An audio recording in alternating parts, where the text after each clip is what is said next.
Mdzina la Atate ndi la Mwana ndi la Mzimu Woyera. Amen. Ambuye akhale nanu, akhalenso ndi mzimu wanu. Abale anga okondeka, ndikulandireni lero pa 21 December ku programu iyi ya Tilankhuleni Ambuye, pamene tiwerenga kuchokera poyamba mawoyamba ochokera mu buku la nyimbo ya Solomoni mutu 2 kuyambira ndime ya 8 kulekeza ya 14. Amene akutiwerengera mawu oyamba ndi Amebo Chidyaudzo kuchokera ku St. Andrew Kagwa Parish mu Archdiocese ya Lilongwe. Ndipo uthenga wabwino uchokera mu Luka mutu 1 kuyambira ndime ya 39 ndiponso kulekeza 45.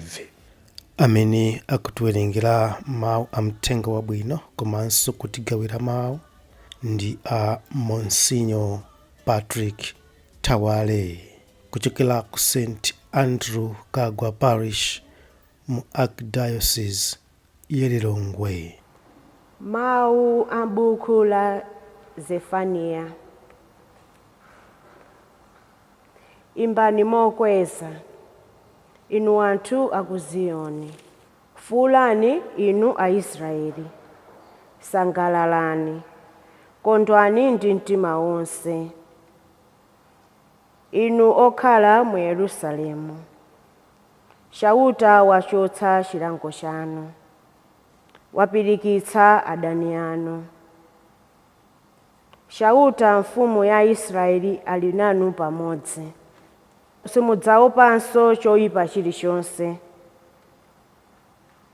Tsiku limenelo adzawuza Yerusalemu kuti, usaope iwe Ziyoni, usataye mtima.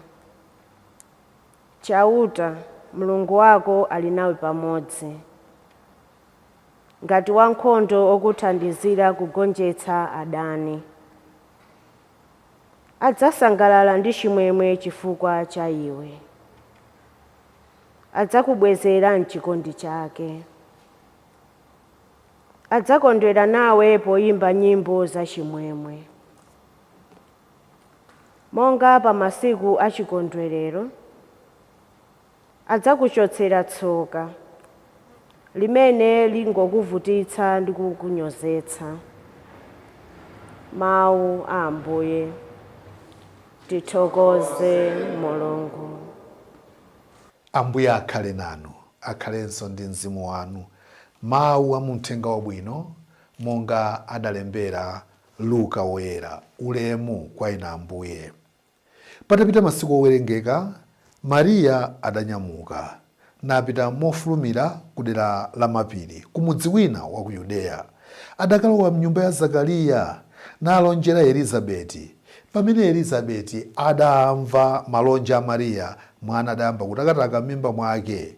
Elizabeti adadzazidwa ndi Mzimu Woyera ndipo adalankhula mokweza mawu kuti, ndinu odala kupambana akazi ena onse, ngodalanso mwana wanu.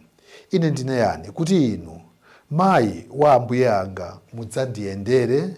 Chifukwa pamene ndinamva malonje anu, mwana adayamba kutakataka ndi chimwemwe m'mimba mwanga. Ndinu odala chifukwa mudakhulupirira kuti zimene Ambuye adakuwuzani zidzachitikadi. Uthenga wa Ambuye. Ulemu kwa inu Ambuye Yesu Khristu. Taona muthenga wabwino, abale anga, azimayi awiri ali mphatso za mtengo wapatali zosiyana koma za mtengo wapatali, Mariya ndi Elizabeti. Azimayi awiriwa onsewa ndi woyembekezera ndipo akulimbitsana mitima, kugawana chikondi, kufunirana zabwino. Moyo wathu wa Chikhristu chenicheni ndi umenewu. Osati kumachitirana nsanje ayi, kumafunirana zabwino, kumathandizana pa ntchito zabwino. Ndipo tikuona kuti atalimbitsidwa ndi mawu okoma, mawu abwino kuchokera kwa Elizabeti, Mariya akuyimba nyimbo yopembedza chauta. Nyimboyi yachokera pansi pa mtima mtima wanga ukutamanda Ambuye. Funso ndiloti, kodi ife timasangalala anzathu zawo zikawayendera? Akalandira nkhani yabwino, kodi timasangalala nawo? Kapena maganizo yamba amakhala ochita nsanje, bwanji iyeyo walandira zimenezi osati ine? Apo azimayi awiriwa akutipatsa chitsanzo. Tili tiwiri nti anthu kalikokha mkanyama, timayenera kumathandizana. Chikhristu chenicheni chimaoneka pa ntchito zathu zabwino. Ndiponso anzathu tiona kuti ifeyo tikafunira zabwino ndipo tikalimbitsa mtima, anzathu amamasuka kugawana nafe zabwino zimene zawafikira. Chikhristu chenicheni ndi chimenechi. Tiphunzireko kwa azimayi awiriwa kukhala anthu ololerana, ofunirana zabwino, othandizana ndipo otukulana pa moyo wa tsiku ndi tsiku wa pansi pano, komanso pa moyo wa Chikhristu. Amen.